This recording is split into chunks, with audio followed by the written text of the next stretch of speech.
What's up everybody, CJ Thomas, St. Louis Fitness Bootcamp, and today I want to talk about the 3 worst exercises for core. I saw this recently, or rather somebody told me about this recently and asked me, we do some of these moves, are these really actually bad exercises? So I'm going to tell you about the moves in a second, but always be careful when you're reading these, different blogs and stuff, the 3 worst, whatever, sometimes they have a good point. Sometimes they're trying to, sensationalize it, so you'll click on the link and check on what they're putting down. So, the 3 worst moves, what did they say they were? They said the 3 worst moves for your core are crunches, sit-ups, and side bends. And I'm going to show you all 3 and show you why, maybe, they could be bad if you're doing them wrong, or they could be helping you if you're executing properly. So the first one, the crunch, okay?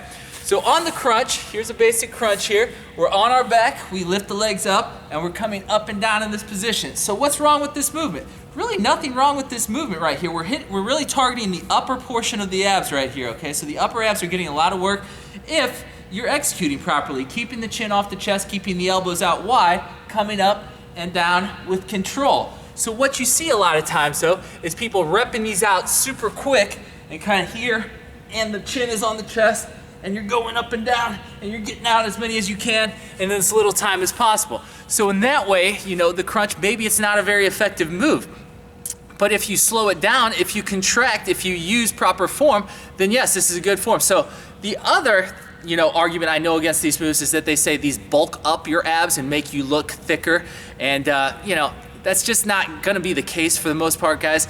In most cases, you are strengthening your core and you may get a little development in the abs, but if your stomach is sticking out more than you like, that's a nutrition issue. That's not, I'm so jam-packed and buff in my core that, it's because I did crunches all day, okay? It's got nothing to do with that, okay? So I don't care if you can do 100 crunches, 200 crunches, 300 crunches.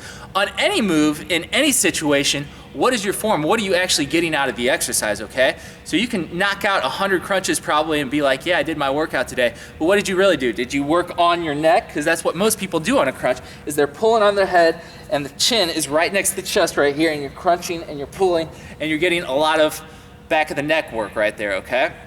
So when I come up, I want those elbows out wide, chin up off the chest, and contract with that core. Slow it down, and then you get the contraction here and the extension when you come back right there. So the crunch, not a bad move if we slow it down and take it, the way it's supposed to be executed. So the second one, let's go over side bends next. So side bends, this is one where you might be standing right here.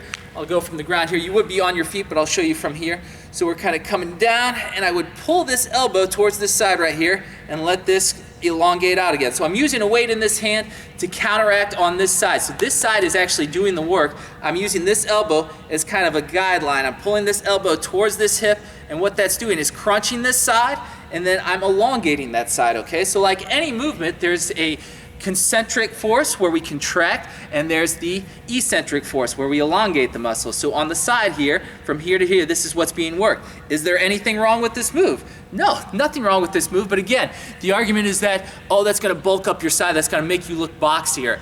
And again, guys, we're strengthening the muscle. We elongate it as well as we contract it. So as long as you're getting both forces, you're not just pulling right here multiple times. Even if you do that, you're still going to be strengthening that side. So that's not something that worries me or bothers me as far as bulking up your midsection. Bulking up the midsection is not a concern unless you're putting, Jack in the Box tacos in your body, okay? So that's something that you need to be aware of. And then the final one was the sit-up. So this is the 3rd worst exercise supposedly that you can do for your core.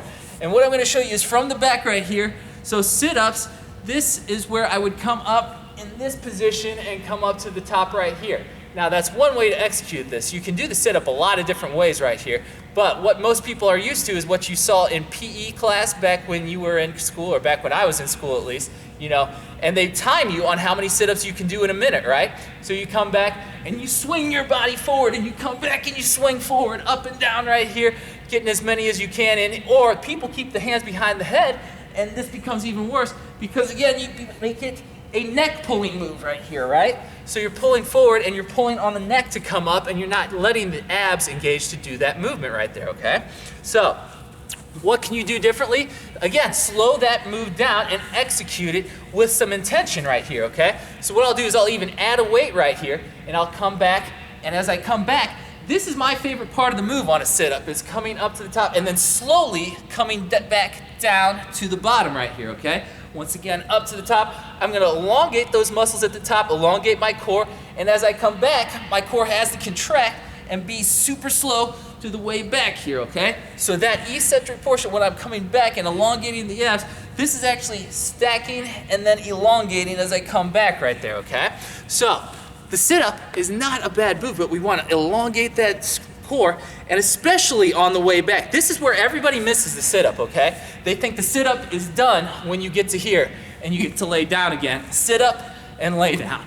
The best part of that move is on the way back right there, okay? So yeah, sitting up, awesome. You made it halfway through the move. Slow down on the way back. Feel your core contract and engage. Put the lower back into the ground and then slowly come back and start the move again right here, okay? So lower back comes down, slowly, slowly, and then I come back up to the top, squeeze, and I elongate at the top again. So I'm working my abs in several different angles on that move when I slow it down and I do it the correct way. So, are those the 3 worst moves? I don't know. How are you executing them? That's the real question of the situation, okay? Any move can be the worst move if you're doing it the wrong way. A push-up, a squat, those are fundamental movements, but if you're doing them incorrectly, then it becomes the worst move in the world, okay? So don't necessarily listen to every link and every blog that you go to. So if you got stuff like that that you came across, you got questions about, you know, I'm happy to make a video about it and let you guys know my take on the situation, all right? So that's my take on your 3 worst core moves. Remember, intention in your exercises, especially on core, especially on anything. That core is important though, and we gotta watch those, you know, key points. All right, guys, any other questions, let me know. CJ Thomas, St. Louis Fitness Bootcamp. Thanks.